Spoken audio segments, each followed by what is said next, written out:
Olá, pessoal.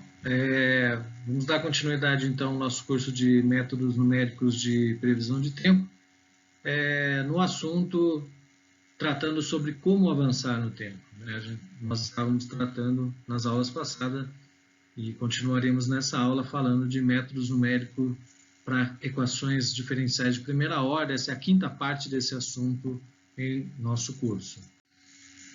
Nós vimos nas aulas passadas que existe um método generalizado para a obtenção de esquemas numéricos, a gente chama esse método de método da quadratura, e é dado por essa equação. Né? Então, nós temos aqui um conjunto de termos, de coeficientes, envolvendo coeficientes, né? E nós vamos aproximar a nossa integração, então, por essa expressão. Juntamente com essa expressão, nós temos uma relação que deve ser obedecida, chamada de relação de consistência. A soma de todos os coeficientes aqui na equação da quadratura tem que ser igual a 1. Né? Vimos nas aulas passadas que existem dois tipos de esquemas, os chamados esquemas explícitos, em que beta é igual a 0, e os esquemas implícitos, em que esse beta é diferente de 0. Os esquemas implícitos, eles podem ser iterativos, né? E vimos também que o erro envolvido em cada um desses esquemas é obtido através da comparação com a solução verdadeira. Essa solução verdadeira a gente obtém fazendo uma expansão em série de Taylor. O que nós veremos nessa aula é como aumentar a ordem de precisão do esquema numérico. Para isso, então, nós voltaremos aos esquemas que foram tratados no início desse capítulo, né? Iniciando, então, pela consideração da solução verdadeira, né, de um esquema. Então, nessa equação aqui, nós apresentamos todos os termos envolvidos aqui com essa derivada. Então, é o que a gente chama de solução verdadeira. Se nós compararmos essa solução verdadeira aqui com a solução que nós adotamos, a aproximação que nós adotamos para o esquema avançado,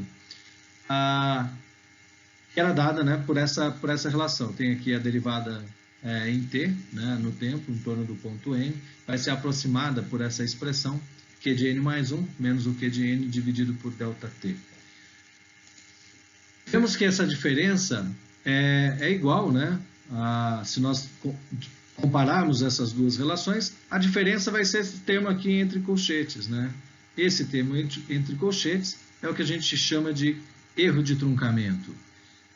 Nessa equação, nós vemos aqui que a menor potência de ΔT envolvida no erro de truncamento é 1, né? Então, ΔT na primeira potência. Então, em função disso, nós dizemos que esse esquema é um esquema de primeira ordem, ou ordem ΔT.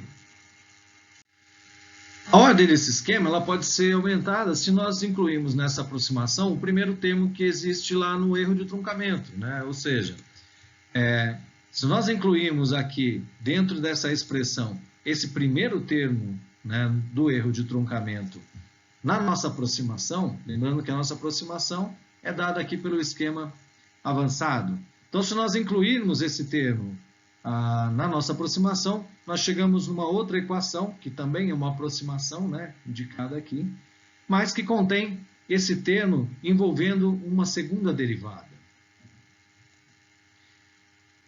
Se nós fizermos isso, o erro de truncamento vai ficar da seguinte forma. Nós temos agora, né, como esse termo aqui desapareceu, o que fica no erro de truncamento é esse termo aqui, que envolve uma potência, né, 2 para o termo ΔT.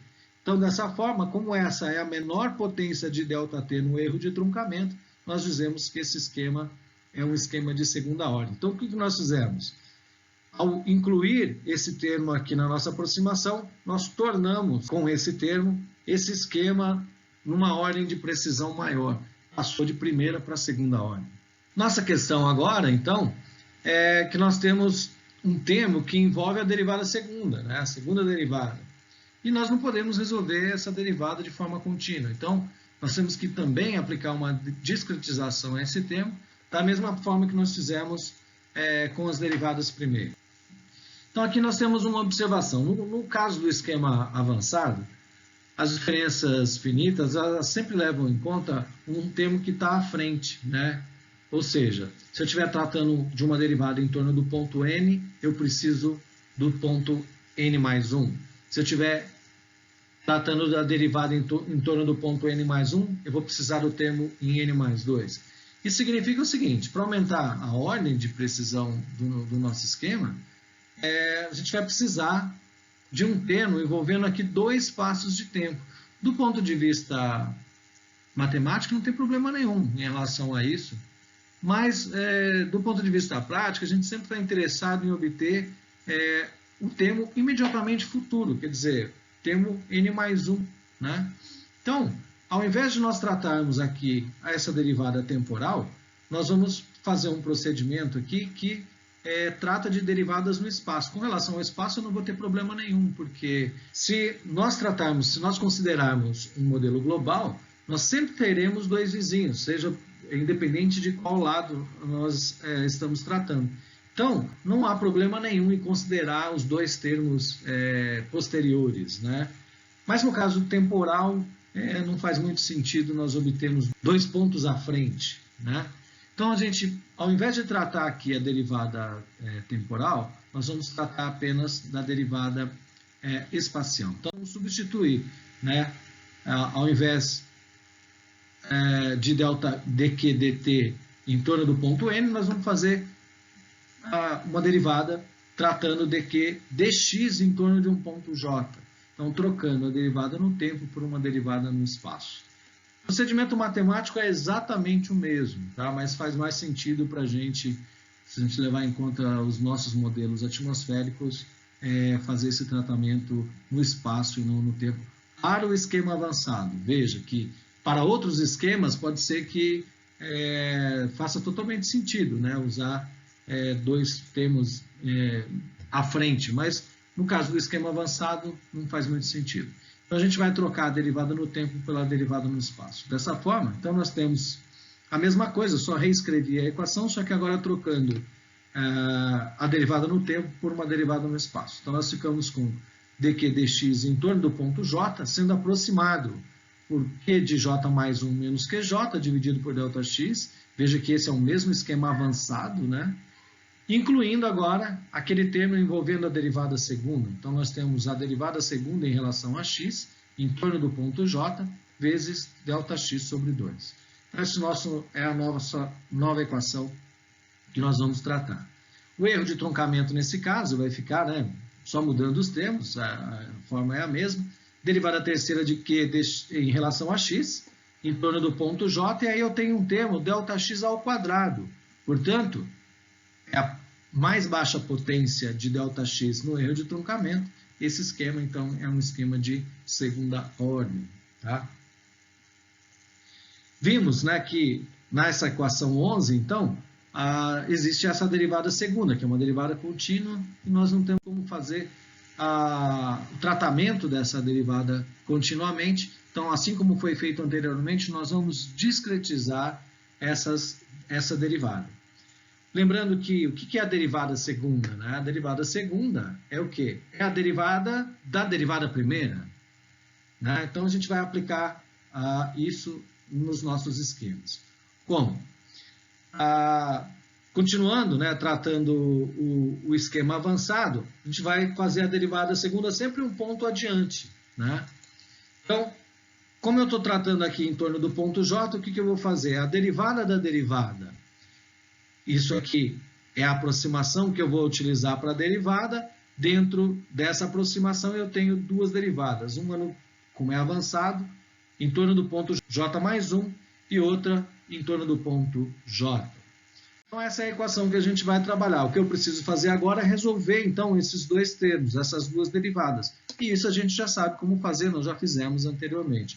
O primeiro termo então, dq dx em torno do ponto j mais 1. Como, lembrando que nós estamos tratando de um esquema avançado, eu vou tratar as diferenças aqui considerando o ponto imediatamente à frente, que é q de j mais 2, menos o ponto em questão, em torno do qual eu estou calculando a derivada, que é o ponto q de j mais 1, dividido pelo pelo incremento aqui de espaço entre os dois pontos. A mesma coisa para esse ponto aqui, só que agora a derivada é em torno do ponto J. Então, a gente vai levar em conta o esquema avançado. Se é em torno do ponto J, eu vou considerar o ponto J mais 1 menos o valor do ponto J, dividido, então, pela diferença espacial entre os dois. Se nós substituirmos essas duas relações aqui na equação 13, nós obtemos a seguinte expressão, né? Derivada segunda de Q em relação a x, em torno do ponto J, vai ser igual a esse termo aqui no numerador, que envolve dois quocientes. Q de J mais 2 menos Q de J mais 1 dividido por ΔX, é a avançada em torno do ponto J mais 1.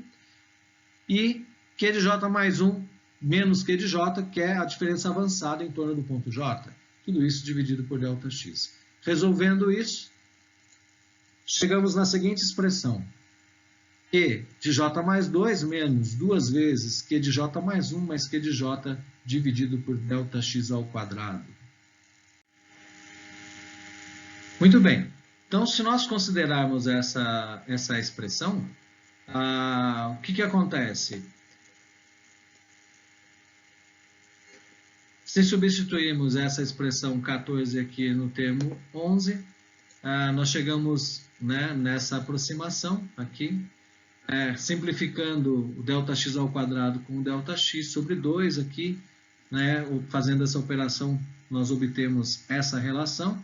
E agora, se nós unificarmos aqui os dois quocientes, nós obtemos uma equação desta forma, de tal forma que, finalmente, nós obteremos um esquema chamado de esquema avançado de segunda ordem. Então, se nós considerarmos aqui essa nossa nova aproximação, que é o esquema avançado de segunda ordem, a gente observa o seguinte: embora esse esquema seja um esquema de maior acurácia, o fato é que ele envolve um maior número de cálculos, né? Na linguagem de computação, ele envolve um maior número de operações de ponto flutuante. Operações de ponto flutuante são cálculos que são realizados no computador, subtrações, somas, multiplicação, divisão, exponenciação. Cada uma dessas operações envolvendo números dentro do computador é chamada de operação de ponto flutuante. Essas operações, elas ocorrem em velocidades distintas, mas por uma questão de simplificação aqui no nosso problema, vamos considerar que a multiplicação leva o mesmo tempo do que a soma, que é igual à divisão. Não vamos levar em conta, então, diferenças no tempo de processamento, mas simplesmente o número de operações. Se nós fizermos isso, nessa equação 15, nós temos duas multiplicações, uma divisão e duas somas, o que totaliza, então, 5 operações. Uma vez que o produto 2ΔX, que eu tenho aqui no denominador, de fato ele contaria, né, como uma operação, mas eu só calculo isso uma vez. Num looping envolvendo todo o espaço, ele não seria calculado a cada interação. Então, ele é calculado uma vez fora, então eu não vou levar em conta essa operação, eu vou calcular simplesmente aquelas, vou levar em conta simplesmente aquelas que são calculadas a cada passo de tempo ou a cada ponto no espaço, tá certo? Então, dessa forma eu tenho 5 operações. Se nós compararmos lá com o esquema avançado de primeira ordem, né, nós vemos o seguinte: no esquema avançado de primeira ordem eu tinha uma soma, né, uma subtração aqui no caso, e esse resultado sendo dividido por ΔX. Então eu tenho uma soma e uma divisão, duas operações de ponto flutuante. Assim, nós vemos que a realização, né, desse esquema, essa mudança na ordem desse esquema, aumenta mais ou menos em 3 vezes o custo computacional desse nosso esquema, que é o esquema avançado de segunda ordem, né, em relação ao esquema de primeira ordem. E aí cabe uma avaliação, né? Imagine, então, se nós considerarmos um esquema centrado de segunda ordem. Veja que o nosso objetivo era aumentar a ordem do esquema avançado. Mas nós temos outros esquemas de segunda ordem, um desses esquemas é o esquema centrado. Então, no esquema centrado, a gente tem a derivada sendo aproximada, né, por Q de J mais 1 menos Q de J menos 1 dividido por 2ΔX. Quantas operações, né? Tem uma soma e uma divisão. Uma vez que esse 2Δx aqui, né, também eu não vou contar, porque eu faço uma vez só fora do looping e não preciso calcular mais. Então, na verdade, o que a gente tem aqui é uma subtração, né, e uma divisão, tá certo? Então, eu tenho duas operações de ponto flutuante. Ou seja, no esquema avançado, eu realizo quase 3 vezes mais cálculos do que no esquema centrado, né? E os dois são esquemas de segunda ordem. Então, sempre uma coisa que a gente tem que avaliar. Cada esquema numérico ele tem sua característica, ele vai apresentar um determinado tipo de erro, um determinado esquema amplifica a solução, um outro esquema ele amortece a solução, o outro atrasa a fase, um outro adianta a fase, enfim. Eu preciso ver qual é a aplicação. Dependendo da aplicação, se eu considerasse apenas, no nosso exemplo aqui, se eu fosse considerar apenas a questão do tempo de cálculo, eu optaria por um esquema centrado ao invés de um esquema avançado de segunda ordem, tá certo? Mas entendam que eu sempre vou ter que analisar qual é o nosso propósito, qual é o objetivo dessa integração. Dependendo da situação, pode ser que esse esquema avançado de segunda ordem seja mais interessante do que o esquema centrado. Mas isso é uma coisa que tem que ser analisada caso a caso. Então, nesta aula, nós vimos que é possível aumentar a ordem de precisão de um esquema numérico, né? Esse procedimento aumenta o custo computacional significativamente, o que pode levar, eventualmente, à escolha de um outro esquema numérico que seja mais barato do ponto de vista computacional. Porém, a gente sempre precisa fazer uma avaliação, né? Questão custo-benefício. Às vezes um esquema ele é mais caro, mas o benefício que ele oferece é muito maior, então vale a pena, né? Gastar mais tempo nos cálculos. Sempre eu tenho que avaliar e essa avaliação vai acontecer caso a caso. Na nossa próxima aula, nós faremos a aplicação de todos esses esquemas numéricos que nós vimos até agora, às equações que nós comumente utilizamos em ciências atmosféricas. Nós veremos, então, como é a aplicação desses esquemas à equação do oscilador harmônico, que é uma das equações que a gente utiliza bastante, no tratamento da equação da advecção, na equação da difusão. Então, todos eles, né, com base nessas equações, serão analisados e a gente vai fazer justamente essa avaliação de qual esquema pode ser mais adequado para resolver um determinado tipo de equação em uma dada situação. Então, por hoje é só. Obrigado pela sua atenção e até a próxima aula.